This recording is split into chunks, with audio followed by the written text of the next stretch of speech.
আমরা এখন আছি কালীগঞ্জের ঝিনাইদহ কালীগঞ্জের পৌরসভার ভিতরে শিবনগর গ্রাম।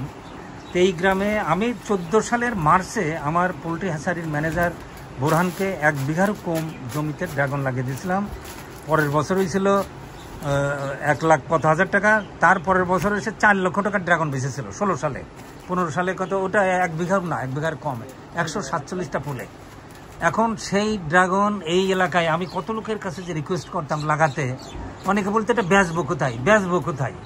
এখন আবার ইদানিং বলেছে যে ড্রাগনের দাম পড়ে গেছে, দেশে ড্রাগন চলবে না। কিন্তু কেউ বিশ্বের কোনো খোঁজ খবর রাখে না। সবচেয়ে বেশি ড্রাগন চাষ হয় চীনে, 10, 12, 14 লক্ষ টন। তারা আবার সবচেয়ে বেশি ইম্পোর্ট করে, যেহেতু কোটি কোটি লোক। আর ভিয়েতনামেরা 10-11 লক্ষ টন এক্সপোর্ট করে, $1 বিলিয়ন বিক্রি করে। আর তাদের আরও চাষ করছে। আর আমাদের দেশে মাত্র হয়তো 25, 30 বা 40, 50 হাজার টন। তা 16 কোটি লোকে যদি আধা কেজি 1 কেজি করে খায়, তাহলে 1 লক্ষ টন লাগবে। আমি অ্যাকুরেট হিসাব বলছি না।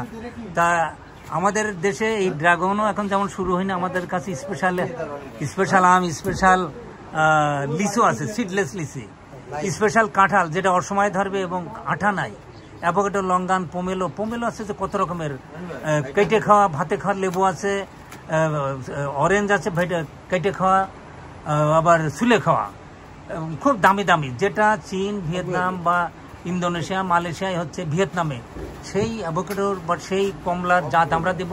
যত লোকে এগুলো চাষ করেন আমরা সবাইকে হেল্প করবো, আমাদের সঙ্গে আসুন। এটা কোটি কোটি লোক, এই দেশের ইকোনমি যখন ভালো হবে, এই দেশের চাহিদাই মিটাতে কোটি কোটি টাকার বিদেশ থেকে আনা লাগবে, কোটি কোটি ডলারের।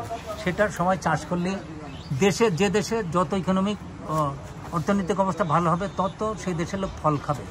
তাহলে বুঝে দেখেন যে দেশের ইকোনমি ভালো হলে কত ফলের চাহিদা হবে আমাদের।